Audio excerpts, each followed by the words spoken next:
حضرت مالک بن دینار فرماتے मैंने 60 हज किए। एक हज के मौके पर मैंने बड़ा रश देखा, लाखों का इज्तिमा हुआ। मेरी बातों की समझ तो आ रही है ना आप दोस्तों? जो नहीं बोल रहे उन्हें भी आ रही है ना? अल्लाह जज़ा दे। कहते हैं लाखों का मजमा था तो मेरे दिल में ख्याल आया, मैंने कहा अल्लाह इतने लोग आए हैं, इनका हज कबूल भी हुआ है कि नहीं? फरमाते मैं सोच रहा था तो रात को ना ख्वाब में मैंने किसी कहने वाले को कहते हुए सुना कि सब का कबूल हो गया है। बल्ख का रहने वाला मोहम्मद बिन हारून बल्खी है, उसका हज कबूल नहीं। फरमाते हैं शहरों के अलग-अलग खैमे लगते थे। अब भी आप हज करने जाएं तो पाकिस्तानियों की रिहाइशें अलग होती हैं, इंडियन की अलग, बांग्लादेश के अलग, मिस्री, यमनी, सब लोग अलग-अलग रिहाइशें होती, झंडे लगे होते हैं मुल्कों के। कहते मैंने सवेरे उठ के ढूंढना शुरू कर दिया, ढूंढता हूँ वो बंदा मिले। कहते जहाँ बल्ख शहर के लोग रहते थे वहां चला गया तो मैंने लोगों से पूछा तुम में मोहम्मद बिन हारून बल्खी कौन है? लोग कहने लगे वो तो बड़ा नेक आदमी है, परहेजगार है, बड़े भोले भाले, बड़े अल्लाह वाले, रियाज आपको बस हम ही जानते, वो तो बड़ा नेक है, परहेजगार आदमी। तो मैंने कहा अच्छा कहाँ है? उन्होंने कहा पहाड़ के पीछे उसने खैमा लगाया हुआ है, सारी रात इबादत करता है, सारा दिन रोजा रखता है, कायमुल लैल है, साइमुद दहर है। क्या बात? फरमाते मैं उन लोगों की बात सुन के हैरान हो गया कि मुझे क्या बताया गया, ये क्या कह रहे हैं? फरमाते मैं पहाड़ के पीछे गया।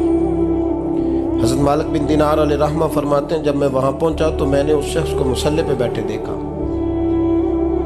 कसरत इबादत के आसार उसके वजूद पर नजर आ रहे थे, सीधा बाजू उसका कटा हुआ था।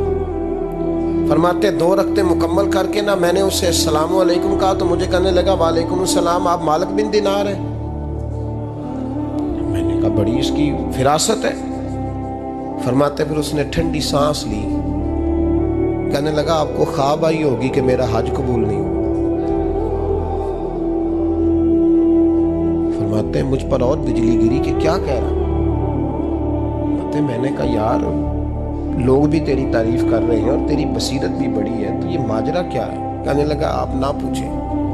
ये कह के उसने रोना शुरू किया, देर तक रोता रहा। मैंने कहा नहीं यार तू बता। कहने लगा नहीं आप ना पूछें, आप नाराज हो गए। मैंने कहा मैं नहीं होता, तू बोल ना। कहने लगा हुजूर 24 साल हो गए मुझे हज करते हुए, 24वां हज है मेरा, और हर साल कोई अल्लाह का वली आके बताता है कि जा चला जा तेरा कोई नहीं कबूल हुआ। बेपरवाही वेख सज्जन दी जिथे किसे दी पेश ना जावे, उन्हें ताजा वाले दर दर रोले ते मंगतियां तख्त बिठावे, आजम किसे नु कारा मिलदा ही कोई काबे खाली आवे। कहते हैं उसने मुझे कहा हुजूर 24वां हज है, हर साल कोई बताता है। मैंने कहा तेरी गलती। कहने लगा मैं अपनी माँ का नाफरमान। मैंने कहा वाकया क्या हुआ? कहने लगा हजरत अल्लाह ने मुझे दौलत दी, माल दिया, जमीनें दी तो मैं अय्याश हो गया। इमाम मालिक बिन दीनार रहमतुल्लाह अलैह फरमाते हैं मुझसे कहने लगा पैसे आए तो मैं अय्याश हो गया। रमज़ान का महीना था, असर के बाद मेरी अम्मा इफ्तारी की तैयारी कर रही थी, मैं गया, मैंने कहा शराब पी हुई, अम्मा रोटी दे, तो अम्मा कहने लगी शर्म कर, शर्म कर, रोज़ा रखा नहीं तो जिन्होंने रखा है उनका तो ख्याल कर। कहते अम्मा की बात का मुझे गुस्सा लगा। मैं कहा करता हूँ बदनसीब है वो बेटा जिसका बाप उससे बात करते हुए डरता है कि पता नहीं कहाँ से बोलेगा। बदनसीब नहीं वो बेटा जिसकी माँ उससे बात करते हुए सहम जाती है कि पता नहीं कौन सी बोली बोलेगा। बदनसीब नहीं कि माँ बाप भी जिससे खोल के बात ना कर सके। हजरत मालिक बिन दीनार से कहने लगा अम्मा ने जब कहा ना शर्म कर तो मुझे गुस्सा आया, मैंने माँ को थप्पड़ मारा और मेरी माँ जलते हुए तंदूर में गिरी। लोगों ने मुझे पकड़ के अंदर बंद कर दिया कमरे में। सारी रात मैं शोर सुनता रहा पर नशे में धुत रहा। सवेरे आंख खुली तो मेरी बीवी बैग बांध रही थी। मैंने कहा कहाँ जा रही हो? कहने लगी जो माँ का नहीं बना मेरा कैसे बनेगा? वो मैंने कहा मेरी अम्मा का, वो तो लोगों ने रात को ही दफन कर दी जनाजा पढ़ के। तड़प के कहने लगा मुझे क्यों नहीं बताया? तो कहते हैं लोग कहने लगे तेरी मरती हुई माँ कह गई थी इसे मेरा मुंह ना देखने देना। میرے جنازے کے قریب نہ آئے۔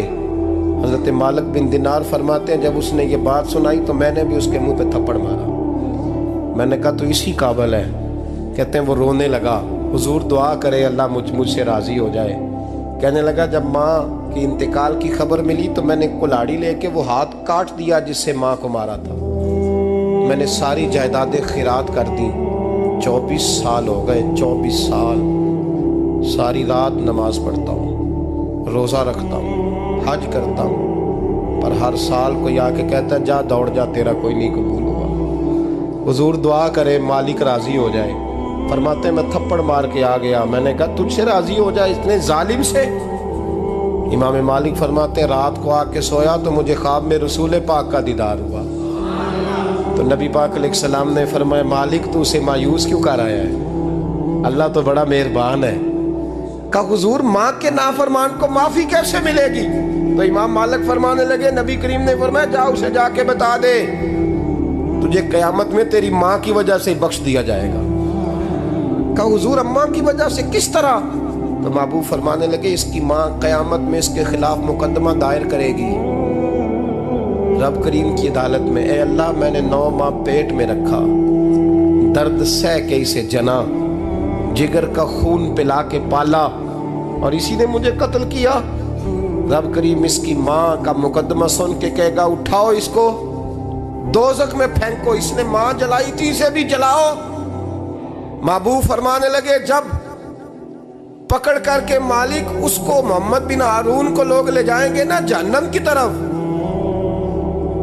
ابھی فرشتے گھسیٹیں گے ہی تو پلٹ کے پھر اماں کی طرف دیکھے گا اور دوسری دفعہ پھر گھسیٹیں گے تو پلٹ کے دیکھے گا اور تیسری دفعہ پھر پلٹ کے کہے گا اماں یہ مجھے جلانے لگے، اماں یہ جہنم میں پھینکنے لگے۔